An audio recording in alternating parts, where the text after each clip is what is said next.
To the fulfillment of this twofold task of bringing what is necessary within us to reality and subjugating what is real outside us to the law of necessity, we are urged by two contrary forces which, because they impel us to realize their object, are very properly called impulses. The first of these impulses, which I shall name the sensuous, proceeds from the physical existence of man, or from his sensuous nature, and is concerned with setting him within the bounds of time and turning him into matter, not with giving him matter, since that is the province of a free activity of the person, which matter receives and distinguishes from persisting self. By matter I here mean nothing but alteration, or reality which occupies time. Consequently, this impulse demands that there should be alteration, that time should have content. This condition of merely occupied time is called sensation, and it is this alone through which physical existence proclaims itself. As everything in time is successive, so the fact that a thing exists excludes everything else. When we touch a note upon an instrument, only this single note among all those which it is capable of emitting is realized. When man perceives what is present, the whole infinite possibility of his disposition is confined to this single form of existence. So wherever this impulse acts exclusively, there is necessarily present the highest degree of limitation.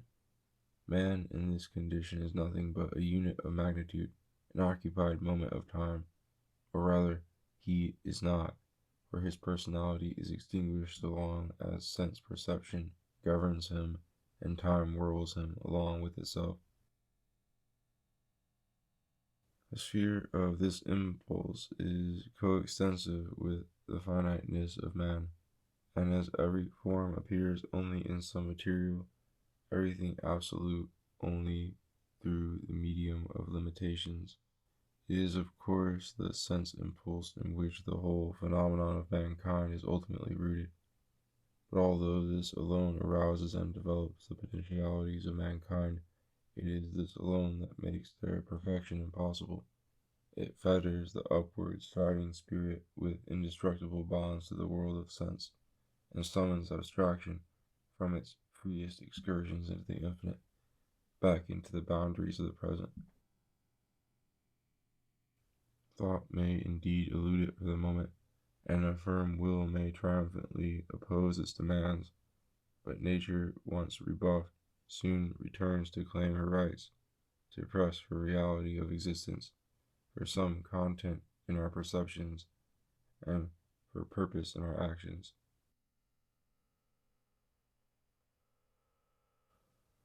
The second of these impulses, which we may call the formal impulse, proceeds from man's absolute existence or from his rational nature, and strives to set him at liberty, to bring harmony into the diversity of his manifestation, and to maintain his person throughout every change of circumstance. As this person, being an absolute and indivisible unity, can never be at variance with itself, since we are ourselves to all eternity, that impulse which insists on affirming the personality can never demand anything other than what it must demand to all eternity. It therefore decides forever as it decides for the moment, and enjoins for the moment what it enjoins forever. Consequently, it embraces the whole time series, which is as much as to say it annuls time and change. It wishes the actual to be necessary and eternal, and the eternal and necessary to be actual. In other words, it aims at truth and right. If the first impulse only furnishes cases, the other gives laws. Laws for every judgment where knowledge is concerned, laws for every volition where it is a question of action, whether we recognize an object and lend objective validity to a subjective condition in ourselves, or whether we act from knowledge and make something objective the determining principle of our condition.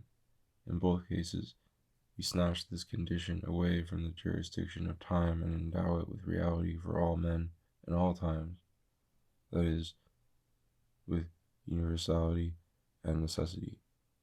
Feeling can only say, this is true for this person, and at this moment, and another moment, another person may come to withdraw the assertion of the present sensation. But when once thought pronounces that is, it decides forever, and the validity of its pronouncement is vouched for by the personality itself, which defies all change. Inclination can only say, that is good for your individuality and for your present need, but your individuality and your present need will be swept away by change, and what you now ardently desire will one day become the object of your abhorrence. But when the moral feeling says, this shall be, it decides forever and I. When you acknowledge truth because it is truth and practice justice because it is justice, you have turned a single case into a law for all cases, and treated one moment of your life as eternity. When therefore the formal impulse holds sway, and the pure object acts within us, there is the highest expansion of being, all barriers disappear, and from being the unit of magnitude to which the needy sense can find him, man has risen to a unit of idea, embracing the whole realm of phenomena.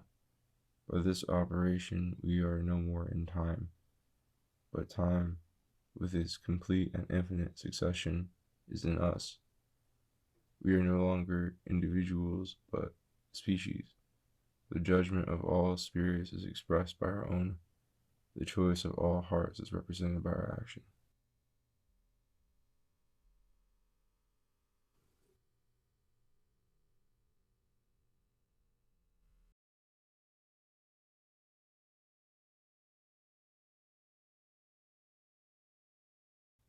At first sight, nothing appears more self-contradictory than the tendencies of these two impulses, one aiming at mutation and the other at immutability.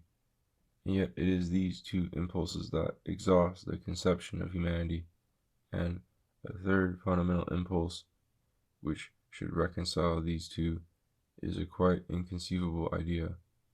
How then are we to restore the unity of human nature, which seems to have been completely destroyed by this primitive and radical opposition? It is true that their tendencies contradict one another, but this is the point to be noticed, not in the same objects, and things that do not meet cannot come into collision. The sense impulse indeed demands alteration, but not that it should be extended to the person and its sphere, not any alteration of principles. The form impulse aims at unity and persistence, but it does not require the condition to be stabilized as well as the person, or that there should be identity of sensation. They are therefore not by nature mutually opposed, and if nevertheless they appear to be, they have only become so by a willing transgression of nature, by misunderstanding themselves and confounding their spheres. To watch over these two impulses, and to secure for each its boundaries, is the task of culture, which therefore owes justice equally to both, and has to uphold not only the rational impulse against the sensuous, but also the latter against the former. Thus its business is twofold. First, to secure the sense faculty against the encroachments of freedom. Secondly, to secure the personality against the power of sensation. The former it achieves by the cultivation of the capacity for feeling, the latter by the cultivation of the capacity for reason. As the world is something extended in time, something that varies, the perfection of that faculty which connects man with the world will have to possess the highest possible degree of variability and extensity. As personality is the persisting element in the variation, so the perfection of that faculty, which is to oppose change, will have to possess the highest possible degree of autonomy and intensity. The more multiform the cultivation of the sensibility is, the more variable it is, and the greater the surface it offers to phenomena. The more world does man apprehend, the more potentialities does he develop within himself, the greater the strength and depth that the personality achieves, and the more freedom the reason gains, the more world does man comprehend, the more form does he create outside himself. Thus, his culture will consist of two things. First, providing the receptive faculty with the most multifarious contacts with the world, and as regards feeling, pushing passivity to its fullest extent. Secondly, securing for the determining faculty the fullest independence from the receptive, and as regards reason, pushing activity to its fullest extent.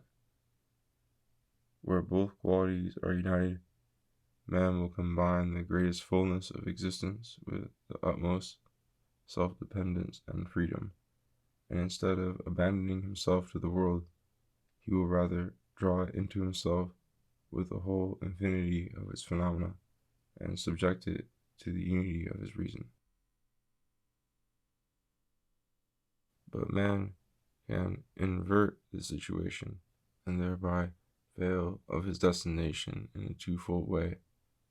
He can lay upon the passive power the intensiveness required by the active, forestall the former impulse by means of the material, and turn the receptive faculty into a determining one. Or he can assign to the active power the extensiveness which is proper to the passive, forestall the material impulse by means of the formal, and substitute the determining for the receptive faculty. In the first case, he never becomes himself. In the second, he will never be other than himself. Consequently, in both cases, he is neither one nor the other, and is therefore a non-entity. If then the sense impulse becomes the determining one, if sense is the lawgiver, and the world suppresses the personality, the latter loses as object in proportion as it gains as power. As soon as man is only a content of time, he is no longer, and consequently he has no content either. His condition is annulled together with his personality, because both are correlative notions, because variation implies something that persists, and finite reality and infinite. If the form impulse becomes receptive, that is, if thought anticipates sensation and the person is substituted for the world, it loses as subject and autonomous power in proportion as it usurps the place of the object. Since permanence implies change in absolute reality, some limits for its manifestation. As soon as man is only form, he has no form, and his person is extinguished with his condition. In a word, only insofar as he is self-dependent is reality outside him. Is he receptive? Only insofar as he is receptive is reality within him. Is he a thinking power? Both impulses therefore require restriction, and insofar as they are thought of as energies, moderation. The one, that it may not encroach upon the providence of legislation; the other, that it may not invade the realm of sensation. But this moderation of the sense impulse should by no means be the effect of a physical incapacity and a dullness of the perceptions which everywhere merits nothing but contempt. It must be an operation of freedom, an activity of the person, which by its moral intensity mitigates that sensuous intensity, and by controlling the impressions robs them of depth in order to increase their breadth. The character must set bounds to the temperament, for sense must lose only to mind's advantage, just as little should the moderation of the formal impulse be the effect of an intellectual incapacity and a feebleness of thought and will which would degrade humanity. Fullness of perceptions must be its glorious source. Sensation itself must maintain its territory with triumphant power, and resist the violence by which its usurping activity the mind would fain inflict upon it. In a word, the material impulse must be kept by the personality, and the formal impulse by the sensibility or nature, each within its proper bounds.